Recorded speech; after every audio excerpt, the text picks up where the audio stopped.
Anda kembali di Suara Unggul Pilkada 2024 Kompas TV, Saudara. Tadi kita sudah simak bersama bagaimana pengumuman dari hasil hitung cepat Pilkada 2024. Litbang Kompas tadi menyajikan bagaimana hasil hitung cepat dari Pilkada Jakarta, Jawa Barat, Jawa Tengah, dan juga Jawa Timur. Saat ini sudah pukul 16:37 waktu Indonesia Barat. Untuk hasil hitung cepat Litbang Kompas saat ini data yang masuk sudah lebih dari 90%. Kami ajak Anda langsung menuju ke Jawa Timur untuk melihat bagaimana calon gubernur Jawa Timur nomor urut 2 Khofifah Indar Parawansa yang saat ini sudah menemui pendukungnya di rumah pemenangan di Surabaya, Jawa Timur. Jika tadi kita simak bersama berdasarkan dengan hasil hitung cepat Litbang Kompas dan juga tadi sudah dilihat di layar kaca Anda bahwa Khofifah ini unggul untuk Pilkada Jawa Timur. Tapi tentu kami ingatkan kembali kepada Anda, Saudara, ini adalah panduan untuk bisa memantau bagaimana hasil dari Pilkada serentak 2024. Tapi kita tentu harus menunggu pengumuman resmi dari Komisi Pemilihan Umum Jawa Timur untuk mengetahui bagaimana hasil dari Pilkada serentak 2024. Di studio Kompas TV sore hari ini sudah hadir, Saudara. Tadi ada Mas Toto bersama dengan Niti Anissa bagaimana mengulas hasil Pilkada serentak, hasil hitung cepat carta politika, tapi juga kita sudah hadir ada Bang Ahmad Doli Kurnia, politisi Partai Golkar, ada Bang Ciko Hakim, politisi PD Perjuangan, dan juga tuan rumah peneliti senior Litbang Kompas, Bestian Nenggolan. Selamat datang di studio Kompas TV. Kita bahas pertama soal Pilkada Jawa Timur. Tadi kita lihat bersama Khofifah Indar Parawansa sudah datang ke rumah pemenangannya menemui pendukungnya. Bang Doli, bagaimana tim dari Anda Partai Golkar terutama melihat Pilkada Jawa Timur sudah stabil nih, Bang Doli, suaranya bagaimana? Ya, pertama saya kira overall kita harus memberikan apresiasi ya terhadap pelaksanaan Pilkada kita yang bisa dilaksanakan secara damai, aman, tenang gitu ya, tidak ada gejolak-gejolak gitu. Nah, ini saya kira salah satu yang memang kita harapkan. Cuman yang menjadi kekhawatiran kita adalah tingkat partisipasi publiknya ini ya, karena kan berdekatan antara pilpres, pileg sama pilkada ini yang mungkin nanti ke depan juga menjadi bahan evaluasi kita, karena saya cek beberapa tempat ini rata-rata nggak ada yang lewat 60% ini tingkat partisipasinya. Jadi itu tergolong rendah. Sangat rendah, dan artinya kan masyarakat yang tadinya berharap kan kepala-kepala daerah kan sebenarnya yang paling dekat dengan mereka ya, dengan masyarakat, pelayanan dan segala macam, harusnya sih mereka lebih kuat. Nah, khusus untuk Jawa Timur tentu kami juga berterima kasih karena pasangan yang kami usung, Pak Ibu Khofifah dan Pak Emil, ini mendapatkan kepercayaan penuh untuk periode yang kedua. Ya, terima kasih pada masyarakat Jawa Timur yang memang berarti menilai bahwa pasangan ini yang juga sudah punya pengalaman sebagai incumbent ini masih diperlukan ya untuk melanjutkan pembangunan di periode yang pertama. Dan kalau lihat hasilnya perolehannya cukup signifikan, di atas 50%, ya, hampir mendekati 60%. Jadi saya kira ini amanah yang tentu harus harus dilanjutkan nanti dalam pembangunan 5 tahun ke depan di Jawa Timur.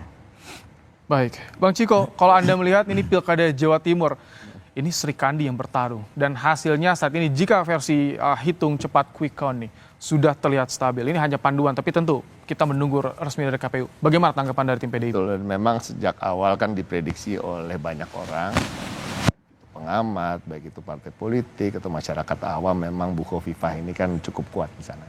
Tapi kami juga bersyukur akhirnya Bu Risma bersedia maju dan ditunjuk oleh Bu Mega untuk maju dan kemudian bisa kembali dalam tanda kutip reuni dengan warga Jawa Timur, dan sambutannya cukup baik ya di Surabaya maupun di berbagai daerah lain. Tapi mungkin memang sepertinya nama Bu Khofifah sudah lebih sejak awal berkibar, lebih diketahui akan maju ya, jadi mungkin ada head start di situ dan ketertinggalan itu agak sulit untuk dikejar. Tapi kita tunggu aja, tadi masih kita menunggu hasil hitung pasti ya, real count-nya, dan harapan kita ya ada perubahan, tapi nampaknya memang perbedaannya cukup jauh, tapi kita lihat nanti. Untuk jelas kita akan mendengarkan terlebih dahulu bagaimana pernyataan dari Khofifah Indar Parawansa yang ikut memantau hasil hitung cepat lembaga survei. Kita mendengarkan bersama. Luar biasa, kawan-kawan media, jurnalis yang terus mengawal bagaimana proses pilkada serentak ini berjalan dengan aman, damai, dan seneng bareng sesuai jargon KPU Jawa Timur. Saya ingin menyampaikan bahwa jikalau ada dua tumpeng, ini adalah bagian dari syukur atas kelancaran pelaksanaan pilkada serentak. Kelancaran pelaksanaan pilkada serentak.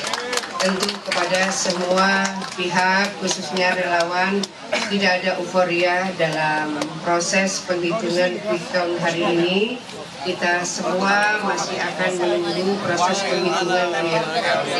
Tadi saya dan Mas Emil bersama beberapa tokoh senior yang mendampingi kami ke data center 1 di Pagesangan, dan di Diponegoro ini selain posko juga ada data center 2. Kita semuanya akan menunggu hasil real count. Sehingga saya tetap meminta kepada kita semua, tolong dikawal suara rakyat. Kawal TPS sampai C1-nya final. Siap? Kawal penghitungan di PPK. Siap? Kawal penghitungan di kabupaten kota. Siap? Dan tolong kawal penghitungan sampai final di KPU Provinsi Jawa Timur.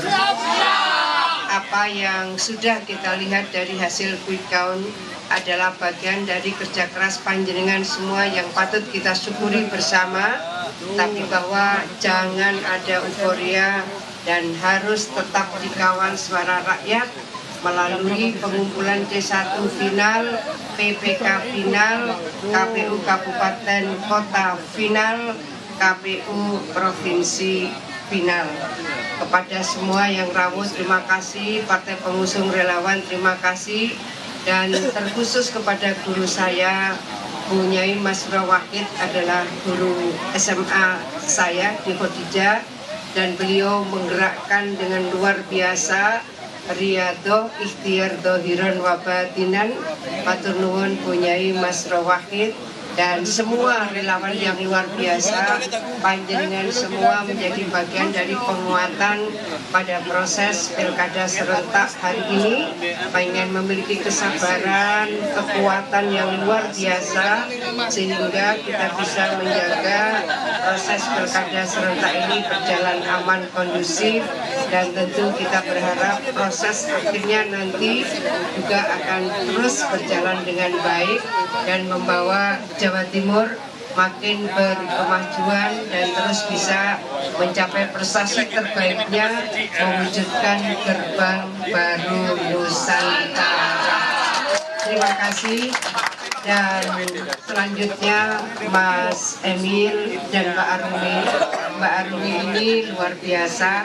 Jikalau saya dan Mas Emil jarang pulang itu biasa.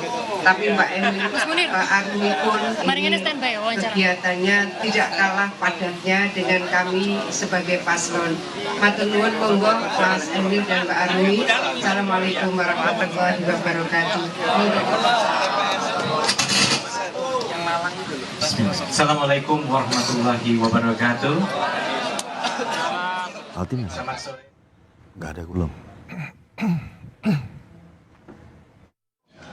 Banyak saksi-saksi juga yang terus bekerja memastikan C1 atau lembaran-lembaran perhitungannya itu bisa menjadi sebuah rujukan final. Kebetulan di tim Ridho juga ada tim yang akan melakukan real count, sehingga ini bisa nanti memperkuat apakah hasil quick count dengan real count dari berbagai sumber ini mengkonfirmasi yang kita sebut apa adanya. Andaikan ternyata harus 2 putaran, tentu kita terus bersemangat ya dan berkomitmen untuk menjalankan proses yang kedua ini dengan jujur, dengan integritas, agar yang terpilih betul-betul memiliki legitimasi ya, dalam menjadi pemimpin di Jakarta.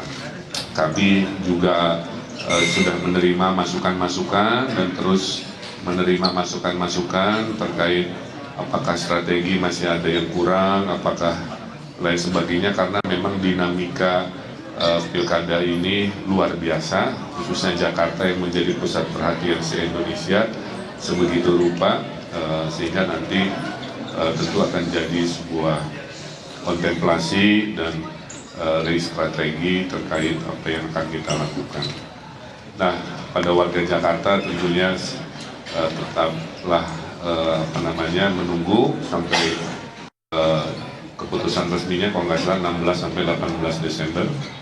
Setelah itu kalau memang harus putaran kedua, ya mari kita berkomunikasi lagi, aspirasi-aspirasinya tentu akan kita dengar dengan segala bentuk kampanye di tahap kedua yang tentunya harus lebih baik. Tapi secara umum menurut saya Pilkada Jakarta ini berbeda ya dibanding 5 tahun sebelumnya. Jadi lebih rekonsiliatif kan. Yang dulu rival menjadi teman, teman jadi rival, nggak ada masalah. Kemudian kampanyenya relatif riang gembira, tidak ada hal-hal sara yang mengemuka dalam proses selama 2 bulan ini. Menurut saya mudah-mudahan jadi rujukan bahwa pilihan per 5 tahun bisa berbeda dengan sebelumnya sesuai dengan kebutuhan.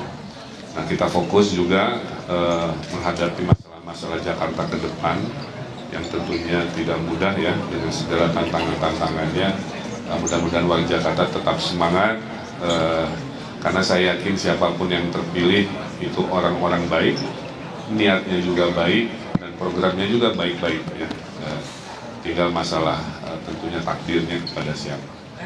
Saya kira secara umum itu yang bisa kami sampaikan. Terima kasih kepada para relawan di pihak Ridho, para partai-partai pendukung dan struktur di bawahnya, pada tim ses, Pak Arza Patria dan jajarannya, kepada aparat TNI Polri yang sudah kerja keras luar biasa. Saya kira damai kondusif di lapangan juga relatif aman terkendali, dan juga tadi kepada PPS dan KPUD, Bawaslu dan lain-lain yang menyelenggarakan dengan baik, juga kepada masyarakat yang tergabung di Ormas, tergabung dalam komunitas.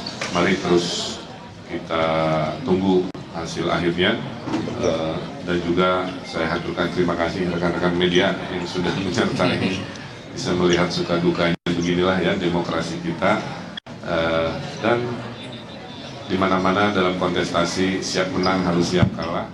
Baik, itu tadi pernyataan dari Ridwan Kamil, calon gubernur Jakarta nomor 1. Sebenarnya ada Kofifa Indar Parawansa langsung dari Surabaya, Jawa Timur. Bicara soal Pilkada Jakarta, jika di hasil hitung cepat baik itu Litbang Kompas Carta juga ini masih masuk dalam margin of error, artinya belum bisa diputuskan 1 atau 2 putaran tentu, tapi menunggu hasil dari rekapitulasi di KPU. Tapi Bang Doli, jika melihat saat ini dinamika terjadi di hasil hitung cepat untuk Pilkada Jakarta, sejauh mana kesiapan jika harus 2 putaran nantinya? Ya tentu kan kami mempersiapkan sampai akhir keputusan ya, sampai tahap mana diputuskan akhir pilkada ini selesai. Jadi bagi Partai Golkar dan juga bersama dengan partai koalisi yang lain, bersama dengan tim-tim yang mendukung pasangan Pak Ridwan Kamil dengan Sono ini sudah siap. Apakah kita nanti 1 putaran atau 2 putaran, kita sudah mempersiapkan itu dengan baik. Oke, kalau dari Anda, Bang Ciko, tadi soal 1-2 putaran ini masih margin of error juga nih, masih dihitung-hitung. Betul, kalau mikirin itunya deg-degan ya, terus stres ya. Tapi kita saya lebih condong seperti apa yang disampaikan Mas Pram. Kita ucapkan terima kasih karena hasil quick count ini secara umum menunjukkan keunggulan dari paslon Pram dan Dul. Nah ini yang juga harus kita syukuri. Jadi kita nggak boleh mau semuanya ya dalam waktu yang sebegitu singkat sementara real count-nya belum dilaksanakan. Tapi intinya itu dulu, kita ucapkan terima kasih untuk warga, bukan hanya yang memilih kami tapi juga memilih paslon lain, karena kita lihat pilkada ini pilkada yang relatif tanpa ada gejolak, ya, tidak ada polarisasi yang berarti, dan ini yang sangat dibutuhkan. Dan alhamdulillah saya dan PDI Perjuangan maupun dari tim juga menyampaikan apresiasi untuk Pak Prabowo Subianto sebagai Presiden Republik Indonesia yang kami melihat secara relatifly di Jakarta ini tidak ada hal-hal yang kita lihat di Pileg maupun di Pilpres lalu gitu ya. Jadi ini juga suatu hal yang harus diapresiasi, namun tentu terkait dengan suara itu sendiri kita masih menunggu. Harapan kami tentu 1 putaran dan itu masih dalam gapaian karena tadi ada margin of error-nya hanya sekitar ada 1% dan masih masuk dalam tataran itu sehingga di angka 49, bahkan ada yang 50, itu insya Allah kita bisa mencapai. Oke, baik. Ya, saya ingin tanya nanti ke Carta dan juga Litbang Kompas, sudah ada gambaran tidak distribusi suara untuk Pilkada Jakarta ini? Begitu awal survei kan kejar-kejaran, tapi saat ini jauh signifikan berbeda sekali. Tapi nanti dibahas usai jeda. Mas Toto, Bang Bestian, tetap bersama kami di Suara Unggul Pilkada 2024 Kompas TV.